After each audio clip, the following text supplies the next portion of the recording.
Le Paris Basket est la belle histoire de ces dernières années du basket français. Créé en 2018, mené par l'ancien dirigeant des Wolves, David Kahn, ils ont créé un vrai projet, en étant patients, chose plutôt rare dans le monde sportif. Et depuis la Pro B, en partant avec des jeunes, à la Halle Carpentier en attendant l'Adidas Arena, le club a passé les étapes les unes après les autres, avec une communication différente, en utilisant parfois la scène rap parisienne, en organisant des événements à Roland-Garros puis à l'Accor Arena pour toucher des gens différents, ils ont montré le chemin à suivre d'un point de vue marketing pour d'autres. Et cette saison est la saison de l'affirmation. Ils ont surdominé la saison régulière en Eurocoupe, avec le rêve de la remporter pour une qualification sportive en Euroleague la saison prochaine, et ils se sont affirmés comme une puissance du top 4 de la Betclic Elite. Avec Thomas Issalo, le coach du surprenant vainqueur de la BCL l'année dernière, mais surtout avec TJ Shorts et un Adi Rifi exceptionnel comme image de marque, Paris régale sur et en dehors du terrain.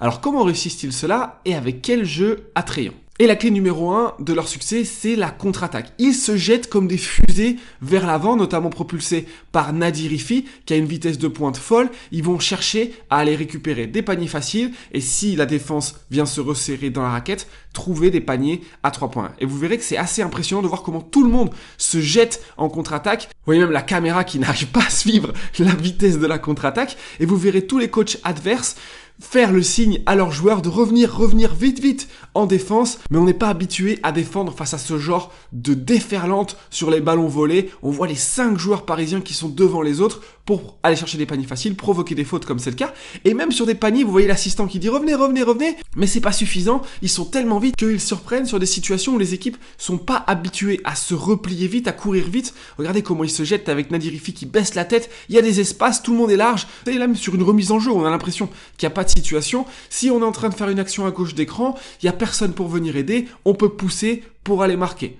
Et vous voyez vraiment tout le monde, on pousse, et regardez le sprint à l'opposé, et on a un 2 contre 1 alors qu'on vient de marquer un panier. C'est des situations un peu comme Manresa en Espagne qui fait beaucoup ça, cette volonté de pousser tout le temps la balle pour essayer d'aller chercher le plus de situations possible. Même si on met la pression, Nadi Rifi se jette comme une fusée et va trouver ses coéquipiers autour.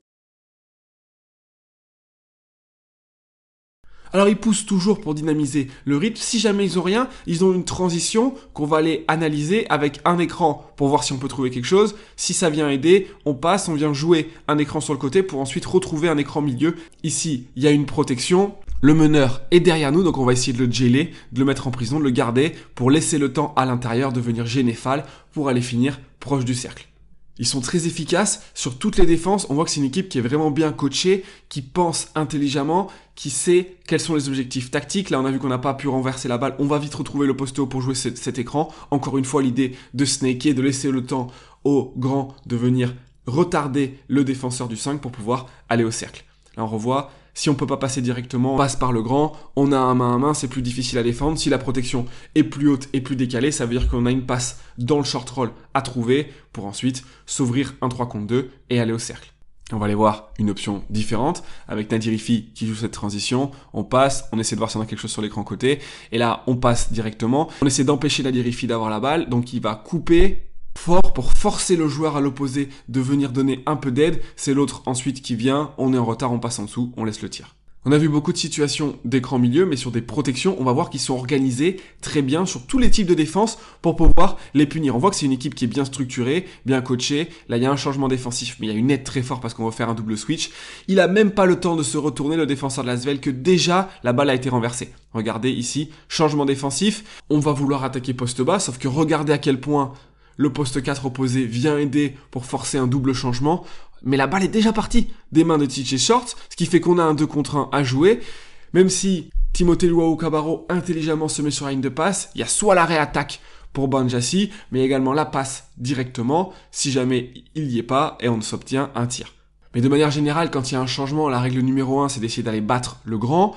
Et là, on va voir que TJ Shorts est tellement vite, tellement difficile à attraper, qu'une fois qu'il attaque, il fait venir les aides pour ensuite passer la balle. Donc, on essaie d'être plus agressif. Sur les deux cerveaux de l'équipe, Ifi et Shorts, ils arrivent toujours à trouver la petite passe dans le short roll. Il y a un 3 contre 2, mon joueur vient aider, donc le joueur du coin coupe, je suis l'aide pour aller chercher des paniers faciles. Ça, c'est le b.a.-ba du basket et de l'attaque des steps. On va revoir encore une fois, passe dans le short roll, coupe, on aurait pu passer la balle, mais on a le finish puisque l'aide n'est pas vraiment arrivée. Ici, on a une attaque de TJ Shorts. On voit que il passe derrière l'aide. Il voit que l'aide du joueur, il voit que le stun de Charles Caudis s'est arrêté. Le joueur intelligemment vient se mettre dans l'espace libre. Il est en retard, Caudis qui va ouvrir un tir à 3 points ouvert. Puis il pose également bien les écrans. On voit qu'il y a certaines équipes qui essaient de passer en dessous sur TJ Shorts. On repose l'écran, on force à changer. Et lui, il a les yeux pour feinter le tir, mais envoyer la balle par-dessus au alley-oop. Puisqu'il y a dans cette équipe dangereuse, c'est qu'ils ont également des poppers, des gens qui sont capables de poser l'écran pour sortir sur une protection. C'est tellement difficile à défendre. Il faut venir donner de l'aide de l'opposé. Il y a tellement d'options sur les écrans milieu qui génèrent beaucoup de leurs options d'attaque sur ça. Il se génère également beaucoup d'options avec les slip screens, c'est-à-dire qu'on feinte l'écran pour partir. Et ça, c'est très intéressant quand on a des arrières aussi explosifs que Shorts et Iffy. On va voir l'exemple ici de Banjassi qui va feinter l'écran. Et là, on ne sait pas si on doit venir protéger, si on doit venir changer ou pas. Le temps d'hésitation vient générer des choses ailleurs pour les autres également. On voit que Banjassi fait semblant de sortir de l'écran pour que son défenseur soit un petit peu en retard. Ensuite, il vient feinter de poser l'écran. Quand on vient feinter de poser l'écran, on se met en position différente. Vous voyez que son défenseur est resté pour venir protéger. Lui est déjà parti, donc on peut s'écarter. Là, TJ Shorts, il a vu où était le défenseur, il passe directement la balle. C'est la même situation que tout à l'heure. On a un tir ouvert à 3 points. Et ils le font même quand il y a déjà eu un changement défensif, alors que les défenses pensent que c'est bon, elles peuvent rechanger, sauf qu'il y a toujours un petit temps de retard, ce qui ouvre des tirs. Là, c'est intéressant, on va avoir un vrai système qu'on verra tout à l'heure, un peu plus précisément avec l'écran et ensuite la sortie d'écran pour Gauthier Denis.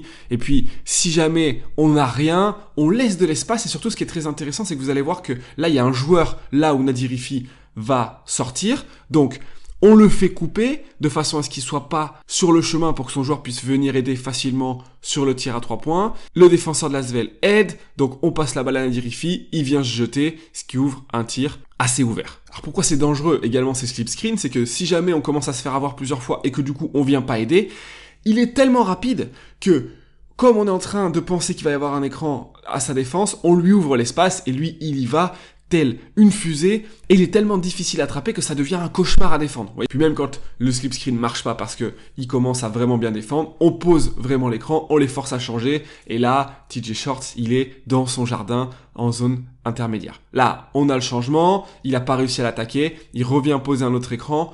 Là, il y a le changement.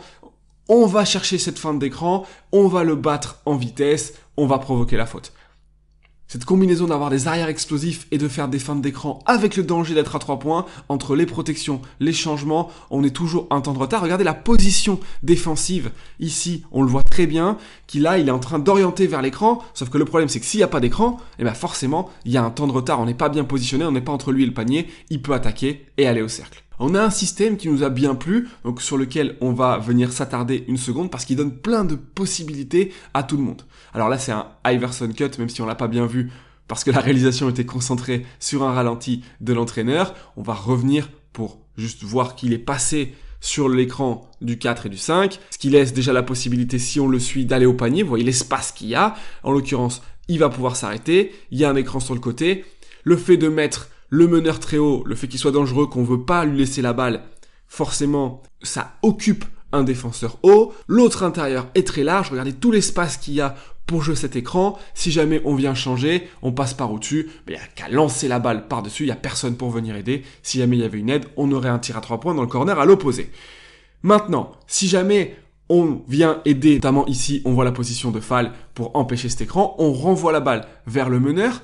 On joue un écran milieu pour forcer à venir aider le défenseur du grand de ce côté-là. Mais en fait, c'est pas ça qu'on fait. Donc, on fait une feinte d'écran pour aller chercher mon shooter à l'opposé. Et là, on se retrouve sur un 2 contre 1. Il est obligé de faire un choix au-dessus ou en dessous, mais il n'a pas l'aide du grand qui peut venir contenir, comme on a pu voir dans des situations avec Marco Bellinelli sur la dernière vidéo de la Virtus Bologne. Donc là, il va venir suivre, Mustapha Fall est beaucoup trop bas, ça ouvre un tir. C'est vraiment l'idée de venir occuper avec l'écran milieu le défenseur pour ensuite qu'il soit en retard. Là, on essaie de compenser, on s'est fait avoir une fois, donc on essaie de passer en dessous. Et Gauthier Denis, intelligemment, il prend la balle, il s'écarte pour créer encore plus de distance et s'ouvrir un tir. Quand le joueur qui doit prendre la sortie d'écran, c'est Nadir Iffy, il est un peu plus suivi, c'est pas très grave, il y a des continuités, on passe la balle, on va aller chercher notre écran au milieu.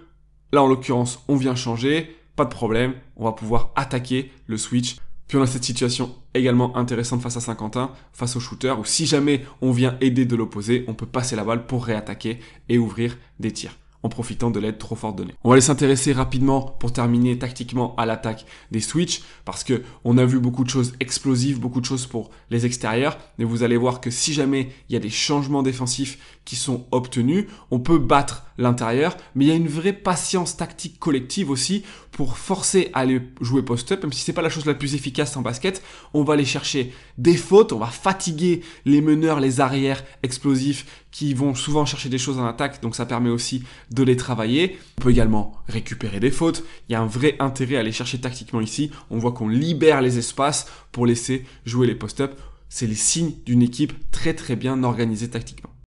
Et puis individuellement, les deux pièces maîtresses, on va commencer par la première, c'est TJ Short, le MVP de la BCL l'année dernière. Il est tellement vite qu'il génère des aides pour ensuite ouvrir des choses à tout le monde autour. Il fait rayonner le reste de l'équipe malgré sa petite taille. C'est surtout sa vitesse qui est impressionnante, à quel point il peut aller vite vers le cercle et qu'il a des finitions. Il se fait pas beaucoup contrer. Les équipes essaient de passer en dessous pour l'empêcher de driver, donc il est capable de prendre les tirs, mais il les prend avec parcimonie. Il les prend pas. Il n'en abuse pas, il les prend que quand vraiment on est trop loin pour punir la défense. Et si jamais il continue de passer en dessous, on va voir vraiment la patience d'attaquer pour aller chercher ses tirs en petit périmètre où il est très fort.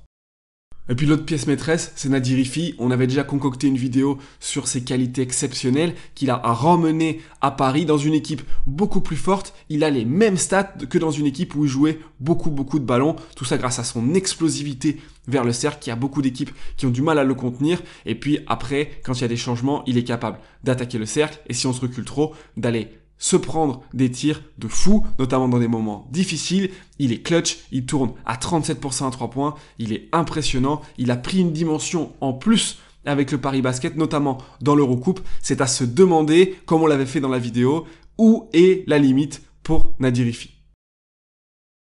Et puis la troisième pièce de cette équipe, c'est le danger extérieur qui est forcément obligatoire si on a des joueurs aussi explosifs que Shorts et Ifi. C'est Tyson Ward qui lui est là pour dégainer à 39% à 3 points cette saison. Il fait beaucoup de bien à l'équipe. En tout cas, ça fait plaisir d'avoir une équipe à Paris, ça fait plaisir d'avoir une équipe qui ramène un public différent, qui commence à se créer une vraie base de supporters et on espère qu'ils pourront aller loin en Eurocoupe, quitte à pourquoi pas avoir 3 équipes en Euroleague dès la saison prochaine. C'est la fin de cette analyse, on espère qu'elle vous a plu. On se retrouve très bientôt pour un nouvel épisode. Ciao ciao!